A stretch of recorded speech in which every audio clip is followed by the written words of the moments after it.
This is Democracy Now!, democracynow.org, the War and Peace Report. I'm Amy Goodman as we continue on the issue of nuclear power. On Sunday, tens of thousands of anti-nuclear protesters across the globe took their message to the streets to mark the first anniversary of the earthquake and tsunami at Japan's Fukushima power plant.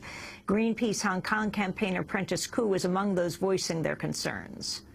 Although no one died right now, but everyone can forecast the impact of Fukushima will last for over a decade or even a century.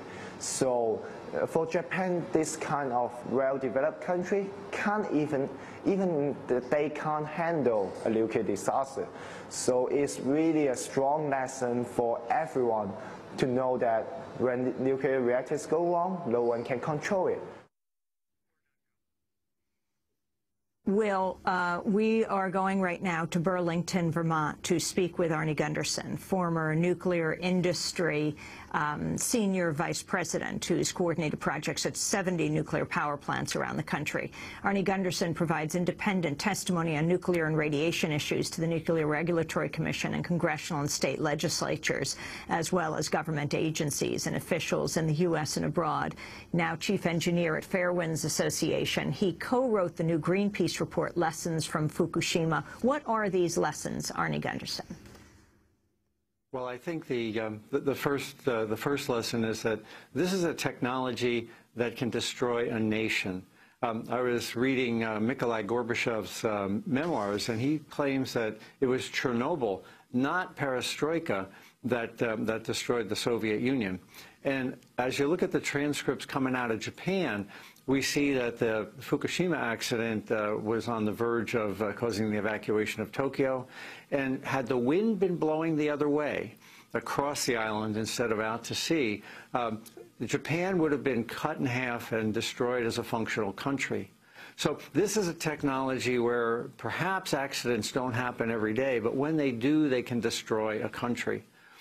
The other things are the cost is astronomical. To fix this is going to be something on the order of $500 billion.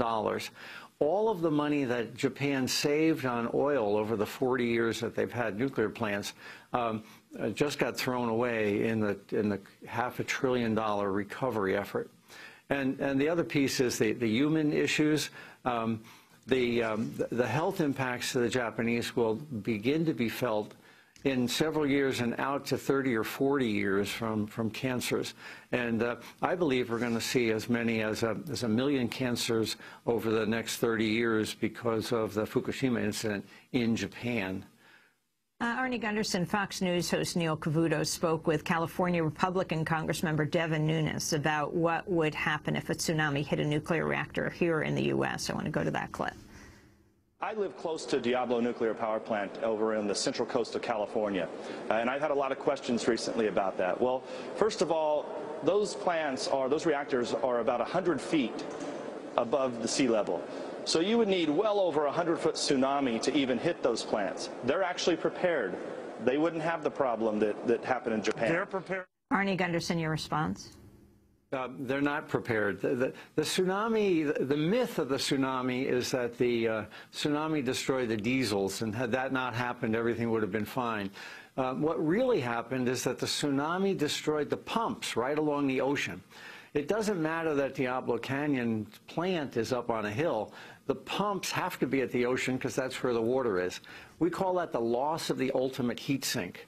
And the Nuclear Regulatory Commission hasn't addressed that in the short-term issues coming out of Fukushima.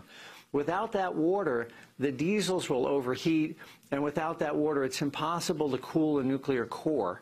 So as a country, we haven't addressed this issue of the loss of the ultimate heat sink, and we're kicking that can way down the road, not addressing it for years to come.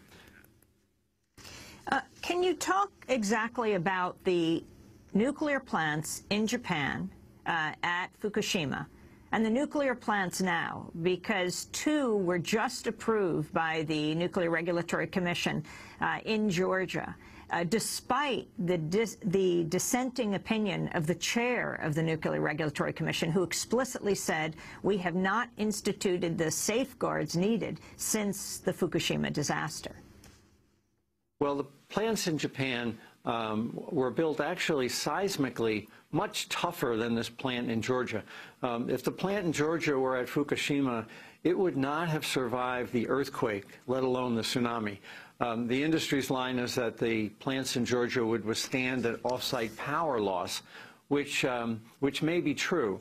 But the bigger problem is because they have an enormous amount of water on the roof, and seismically that makes it tippy, the plants in Georgia could not have survived the incident that began the entire issue. You know, it really boils down to money, though. These plants are something on the order of $20 billion. And it's taxpayer funded because we've got these loan guarantees in place. So basically, us Vermonters are guaranteeing the loan guarantees to these plants in Georgia. If it weren't for those loan guarantees, these plants wouldn't be built. Nuclear's gotten to the point where it's so expensive that the new nukes are pricing themselves out of the market if it weren't for loan guarantees. And yet President Obama himself has pushed for these new nuclear power plants, the first two in decades. The issue of these loan guarantees pushed by Republicans and Democrats, both deeply concerned about the debt, yet private industry not being able to move forward alone with nuclear power. You know, left to Wall Street druthers, we subsidize their insurance and we subsidize them on the front end as far as their ability to build these plants. If it were up to Wall Street and this was a real capitalistic country, we wouldn't be building nuclear. We've basically socialized the risks, but any profits flow to the corporations. It's a crazy analogy. The Mark I containment design that's used in the United States and was used in Japan? I'm on record as saying that we should close the 23 reactors with the Mark I design. Just 3 weeks before Fukushima, my wife and I were talking, and she said, where's the next accident going to occur? I said, I don't know where, but I know it's going to be in a Mark I design. These containment vents proved to fail 3 times out of 3, and the NRC's response is, well, let's make those vents better. Well, if they just failed 3 times out of 3, it's hard to imagine how to make something like that better. In addition, the fuel is stored on the roof, essentially, in unshielded, unprotected areas, and there's more nuclear cesium-137 in the fuel pool at the plant in Pilgrim, Massachusetts, than was ever released by every nuclear bomb ever exploded in the atmosphere. So we have an enormous inventory of nuclear material way up on the roofs of these buildings. And I think it's time to close these Mark I's down because of those 2 design features. And finally, Arnie Gundersen, in your home state of Vermont, the governor is trying to shut down the nuclear power plant there, but has been stopped by the company that ran it, Entergy. We have a federal judge's opinion that the state overstepped its bounds and looked at the safety of the nuclear power plant. It's pretty clear that states can't look at safety, and that's NRC jurisdiction. But the position of the state, and my position is, I was on the panel that evaluated it, we didn't look at safety. We looked at reliability, and we made our decisions based on, do we think a plant that's that old can be reliable in the future? The oldest nuclear plant in the world has only gotten to 47 years. We have 5 seconds.